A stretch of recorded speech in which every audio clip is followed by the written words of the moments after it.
빛으로 오신 예수님 만나고 돌아가시는 여러분들의 삶이 되시길 바랍니다. 무디 목사님이 스코틀랜드에서 부흥 집회를 하게 되었습니다. 이 집회에 한 소녀가 참석을 했는데, 이 소녀는 영혼의 고민을 가지고 이 집회에 참석하게 되었습니다. 이 소녀의 고민은 내가 어떻게 해야 구원을 받을 수 있을까라는 것입니다. 아무리 생각을 해보아도 자신을 바라볼 때 자기는 구원을 받을 만한 자격이 없다는 것입니다. 그가 생각할 때 나는 배운 것도 없고 얼굴이 예쁜 것도 아니고 명성도 없고 돈도 없고 하나님 보시기에 그렇게 깨끗하고 정직한 삶을 산 것도 아니고 자신은 구원을 받을 만한 자격이 없다라고 생각하고 늘 영혼에 그런 고민을 가지고 있었습니다. 그런데 이 소녀가 마지막 그 무디 목사님의 집회를 참석하는데, 그날 무디 목사님이 이 사랑과 용서에 대한 하나님의 메시지를 강하게 그렇게 전하셨습니다. 그때 소녀는 이 무디 목사님의 말씀이 끝나지도 않았는데 저 뒤에서 우뚝 서더니 그 무디 목사님에게로 달려오면서 이렇게 외쳤습니다. 내 모습 이대로, 부족한 모습 이대로 하나님은 받아주시지요 라고 그렇게 외치면서 무디 목사님께 달려갔습니다. 목사님은 달려오는 소녀를 끌어안으시면서 말씀하시기를, 돌아온 탕자를 아버지께서 그대로 받으신 것처럼 하나님께서는 자매를 받아주십니다 라고 그렇게 외쳤습니다. 이 자매는 자신의 그 허물과 죄를 사해 주시고 자신을 받아주시는 그 하나님께 감격의 눈물을 흘리며 찬양과 기쁨으로 하나님을 찬양했습니다.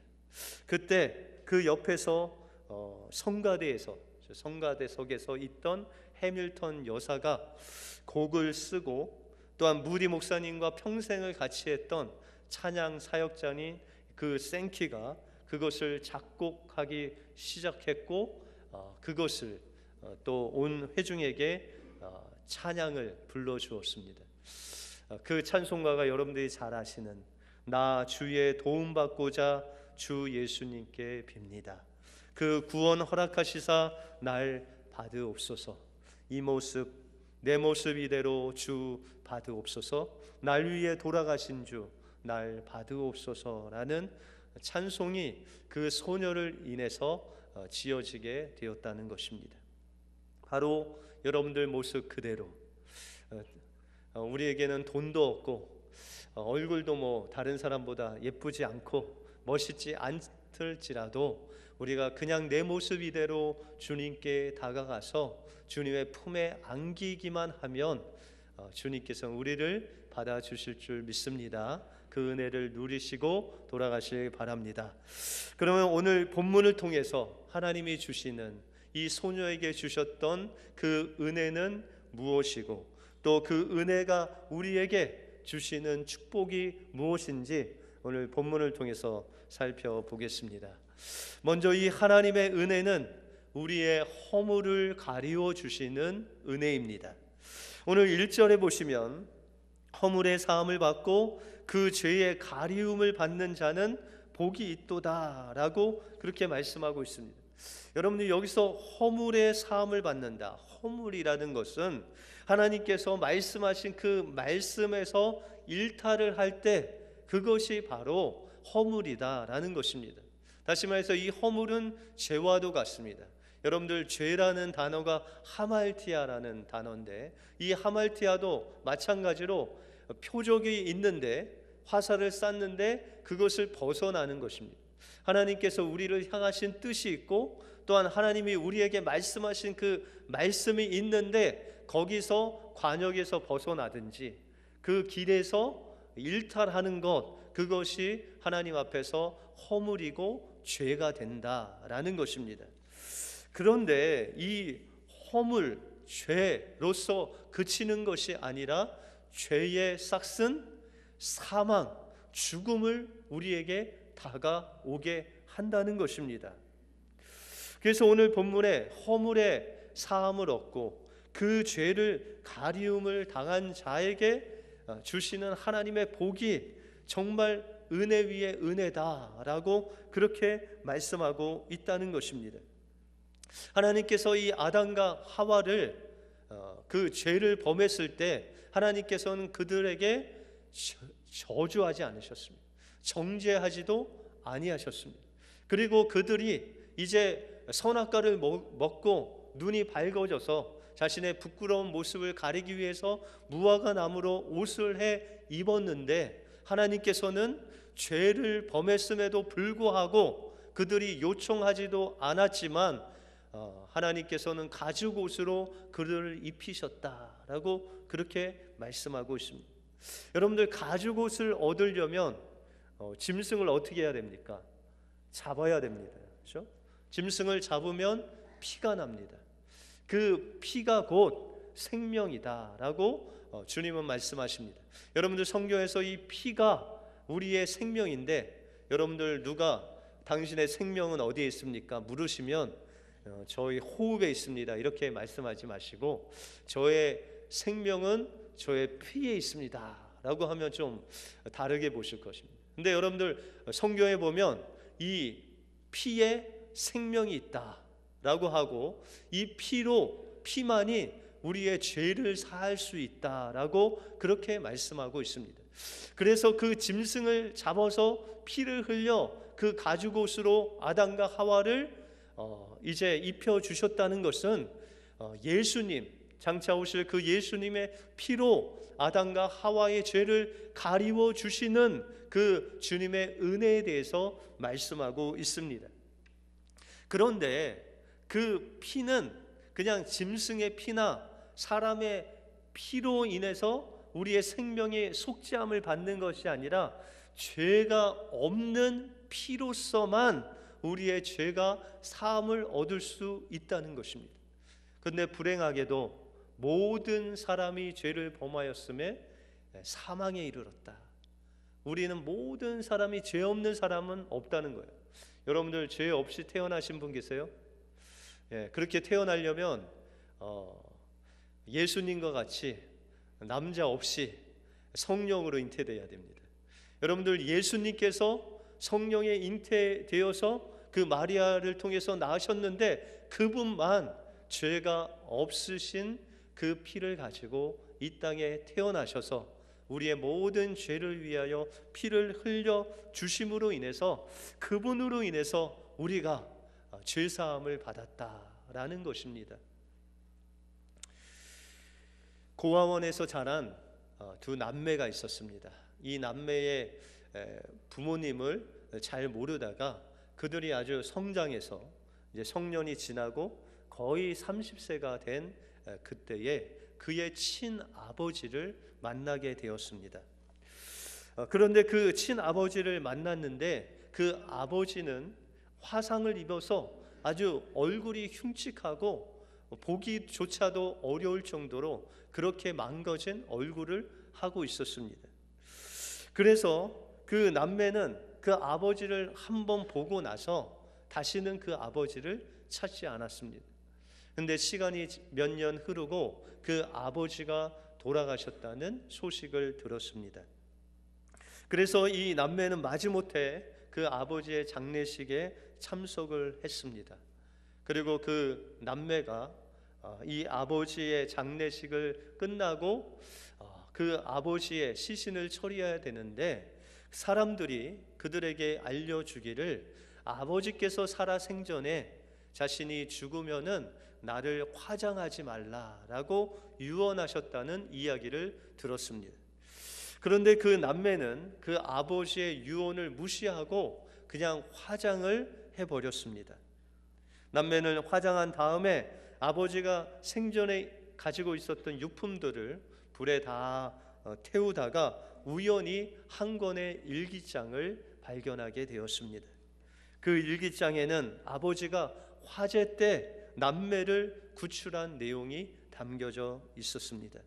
불이 났는데 아버지는 소방대원들의 만류에도 불구하고 그 불 속에 뛰어가서 어린 남매를 구하는 대신에 자신이 사랑했던 그 아내를 잃고 말았습니다.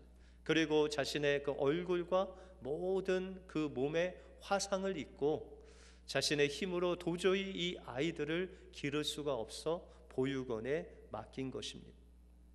또한 일기장에는 이런 내용도 있었습니다. 보고 싶은 내 아이들아, 미안하구나. 한 가지 부탁이 있는데 내가 죽거든 절대 화장은 하지 말아다오. 난 불이 싫단다. 불에 타는 무서운 꿈에 시달리며 30년을 넘게 살았구나. 제발 나를 화장하지 말아다오.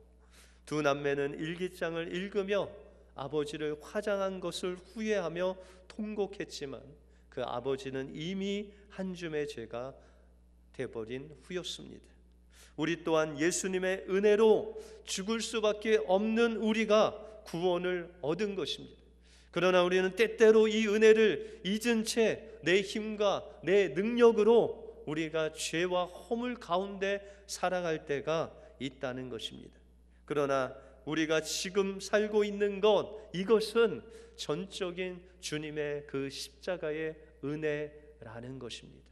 그 은혜의 품에 우리가 달려 들어가면 주님께서는 우리의 죄와 허물을 용서해 주신다라고 약속해 주시고 있습니다.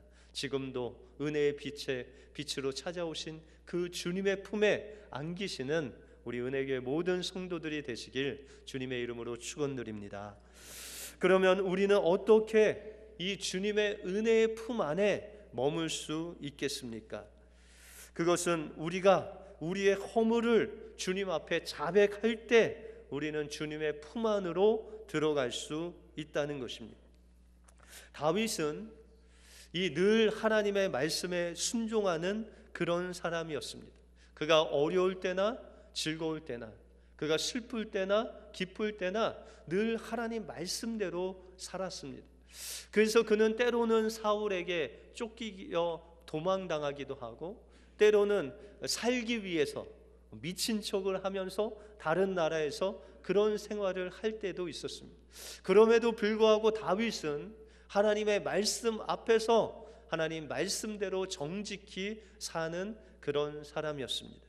그런데 그가 하나님께서 은혜를 더하여 주셔서 유다와 이스라엘을 통일하게 되고 이제 부강한 나라가 되었습니다. 어느 날 이 이스라엘과 함께 이 아람 군사들과 싸우는 그런 전쟁이 벌어졌습니다. 그런데 그날따라 다윗이 그 전쟁에 나가서 싸우지 않고 그 부하들만 보내서 그 전쟁을 하게 되고 그는 그냥 혼자 왕궁을 거닐면서 그 지붕에 올라가서 그 여유를 즐기고 있었습니다. 그때 그가 그 주변에 있는 밧세바라는 그 여인이 목욕하는 모습을 보고 그를 취해서 아내로 삼았습니다. 그리고 그 밧세바를 아내로 취하는데 걸림돌인 이 밧세바의 남편인 우리아가 장군이었습니다.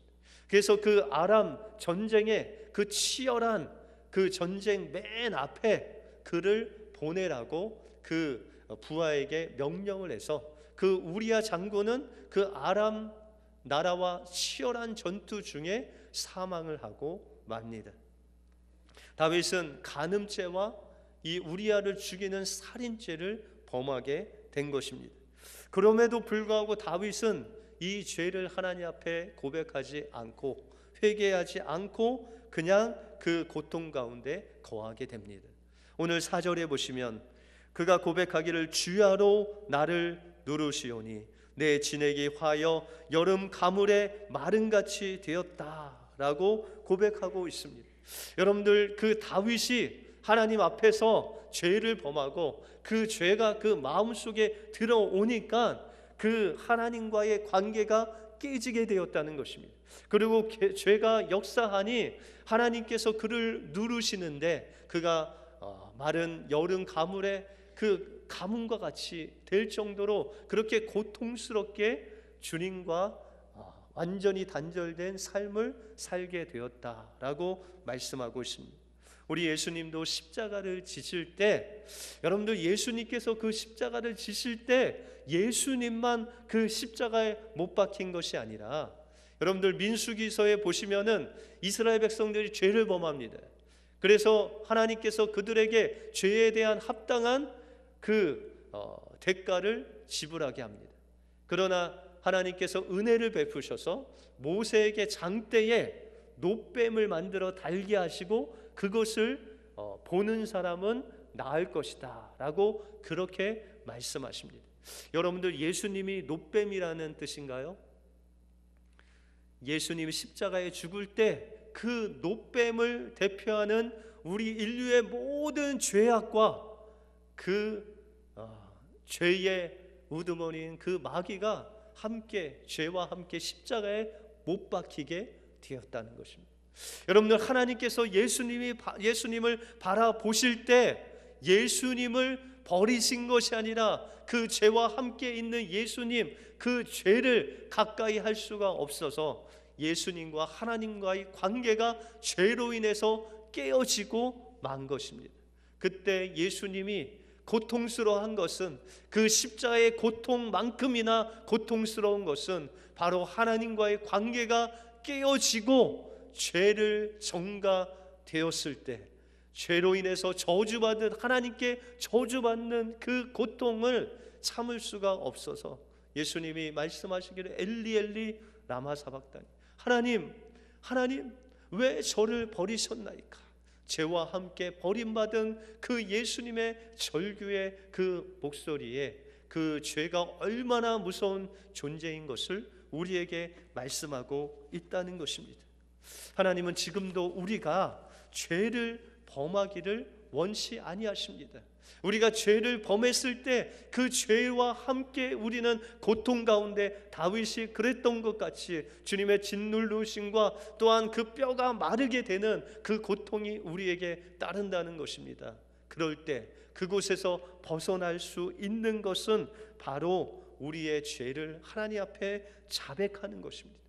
5절에 보시면 내가 이르기를 내 허물을 여호와께 자복하리라 하고 주께 내 죄를 아뢰고 내 죄악을 숨기지 아니하였더니 곧 주께서 내 죄의 악을 사하셨나이다 라고 고백하고 있다는 것입니다.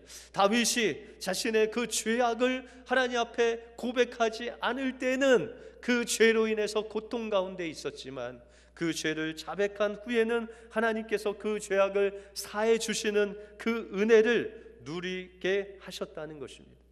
여러분은 언제 다윗이 자신의 죄를 하나님 앞에 자백했습니까? 여러분들, 나단 선지자가 다윗을 찾아왔습니다. 다윗을 찾아와서 이야기하기를 두 사람이 있다는 것이죠. 한 사람은 부하고 한 사람은 가난한 사람이 있는데, 이 가난한 사람은 자신의 돈을 주고 암양 새끼를 하나 샀다는 것입니다. 그래서 그 양과 함께 지내면서, 그 자식들과 함께 그 양과 지내면서 그 암양을 자기의 딸과 같이 잘 그렇게 보살피고 있는데, 그 부자가 하루는 누가 그 집에 방문을 했습니다. 근데 자기가 가지고 있는 그 엄청난 그 짐승들, 그것을 잡아서 손님을 대접해야 되는데 자기 것이 너무나도 아까워서 그 가난한 사람이 자기의 딸과 같이 여기는 그 암양을 잡아서 그 손님을 대접했다라고 그렇게 이야기를 합니다. 그때 다윗은 의분을 일으켜서 그 사람을 잡아서 죽여야 된다, 그리고 4배로 그 암양의 대가를 갚아야 된다라고 그렇게 이야기를 합니다. 그때 나단 선지자가 이야기하기를 그 부자가 바로 당신입니다 라고 그렇게 이야기를 합니다. 그때 다윗은 그 나단 선지자를 죽일 수도 있고 그 죄를 다시금 덮을 수도 있었지만, 그는 자신의 죄악을 드러내게 됩니다. 그것을 드러날 때 부끄럽고 정말 그 어두움을 빛에 보이기는 정말 죽기보다도 어려울진데 그럼에도 불구하고 그것을 하나님 앞에 오픈하고, 성경에 보시면 그가 하나님 앞에 얼마나 회개를 했는지 그 눈물이 침상이 띄을 정도로 그렇게 하나님 앞에 회개했다라고 그렇게 말씀하고 있습니다. 우리는 때때로 하나님 앞에 죄를 범할 수 있습니다. 우리가 하나님 앞에 허물을 범할 수 있습니다. 하나님 원하시는 길을 가지 않을 때가 있습니다. 그럴 때 하나님의 은혜를 누릴 수 있는 방법은 우리의 마음을 열어서 하나님 앞에 우리의 죄악을 자백하고 우리의 어두운 부분들을 드러내면 하나님께서 우리에게 찾아오셔서 주님의 그 십자가의 보혈로 우리의 죄를 사해 주시는 놀라운 은혜를 우리에게 공급해 주신다고 약속해 주셨습니다. 그러므로 여러분들의 마음을 주님 앞에 여시기 바랍니다. 그리고 여러분들의 잘못된 그 허물과 죄악을 하나님 앞에 자백하시기 바랍니다. 그럴 때 주님께서는 여러분들을 용서해 주실 뿐만 아니라 그 은혜의 빛 가운데로 여러분들을 인도해 주실 것입니다. 그 은혜를 누리시는 여러분들의 삶이 되시길 바랍니다. 그러면 하나님의 은혜를 받은 이 사람은 무엇을 해야 됩니까? 마지막으로 그 은혜 받은 자는 그 기회를 타서 기도해야 된다라고 말씀하고 있습니다. 오늘 6절에 보시면 이로 인하여 무릇 경건한 자는 주를 만날 기회를 타서 주께 기도할지니라. 진실로 홍수가 범람할지라도 저에게 미치지 못하리라 라고 그렇게 말씀하고 있습니다. 하나님께서는 이제 우리의 죄악을 자백하고 주님의 그 사함을 받았을 때 그것을 기회로 삼고 하나님 앞에 나가라는 것입니다. 하나님 앞에 나갈 때 우리는 하나님의 그 보좌 앞에 나갈 수 있다는 것입니다. 그래서 히브리서 4장 16절에 보시면 그러므로 우리는 긍휼하심을 받고 때를 따라 돕는 은혜를 얻기 위하여 은혜의 보좌 앞에 담대히 나갈지니라 라고 말씀하고 있습니다. 주님의 그 보혈의 은혜를 받은 우리들은 담대함을 얻어서 하나님의 보좌 앞으로 나갈 수 있다는 것입니다.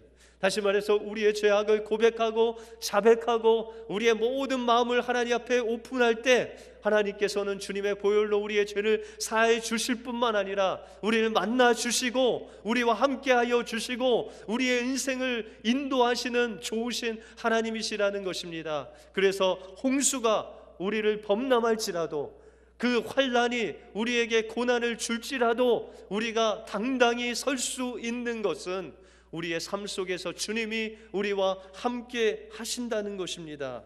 여러분들, 의인들, 특별히 믿음의 사람들에게 홍수가 범람하고 때로는 고난이 있고 때로는 의인들이 그 환난을 당하는 이유가 여기 있습니다. 여러분들, 예수 믿고 나서 그런 홍수가 막 범람하는 그런 어려움을 당하신 적 있으시죠? 고난이 정말 애매한 고난이 오실 때가 있잖아요. 그렇죠? 그것이 의인이 당하는 고난입니다. 여러분들, 아브라함도 하나님이 말씀하셔서 그 엄청난 길을 거의 6개월을 걸어서 그 짐승과 가족과 종들을 데리고 가나안 땅으로 갔는데 여러분들, 아브라함이 그냥 자기 마음대로 간 것이 아니라 하나님께서 가라고 말씀하셔서 갔는데도 불구하고 그곳에 기근이 있었다는 거예요. 그 기근은 정말 그 종들이, 가족들이 죽을 만큼, 짐승이 다 죽을 만큼 어려운 기근이 있었다는 것입니다. 그런데 하나님께서는 그 어려움을 능히 이길 수 있도록 그를 인도하셨다는 것입니다. 여러분들, 욥이 그랬고 요셉이 그랬습니다. 우리의 삶도 그런 홍수와 애매한 고난과 어려움이 있을 수 있다는 것입니다. 그럼에도 불구하고 우리가 다시금 소망을 가질 수 있는 것은 그 홍수가 범람할지라도 우리를 해치 못한다는 것입니다. 아무리 엄청난 기근이 있다 할지라도 하나님께서 하늘에서 만나를 주시겠다는 거예요. 여러분들이 아무리 뜨거운 햇볕이 있을지라도 우리를 하나님께서 그늘 가운데로 인도하여 주셔서 그 하나님의 생명의 길을 걸을 수 있도록 하신다는 것입니다. 여러분들, 요셉이 노예로 팔려가고 아무리 감옥에 가서 어려움을 당했지만 끝내는 하나님께서 그 애굽의 총리 대신으로 높이 드셨다는 거예요. 여러분들, 우리의 인생의 고난과 어려움이 있지만 그러나 하나님 앞에 날마다 기도하고 그 긍휼하심을 따라 주님과 동행하는 삶을 살 때 하나님께서는 우리가 7번 넘어져도 8번 일어나는 그 놀라운 은혜를 우리에게 약속해 주셨다는 것입니다. 왜냐하면 주님이 여러분들과 함께 하신다는 것입니다. 그러므로 우리가 이 기회를 타서 하나님 앞에 기도하심으로 하나님께서 여러분들과 동행하는 놀라운 축복이 여러분들의 축복이 되길 주님의 이름으로 축원드립니다. 기도하겠습니다.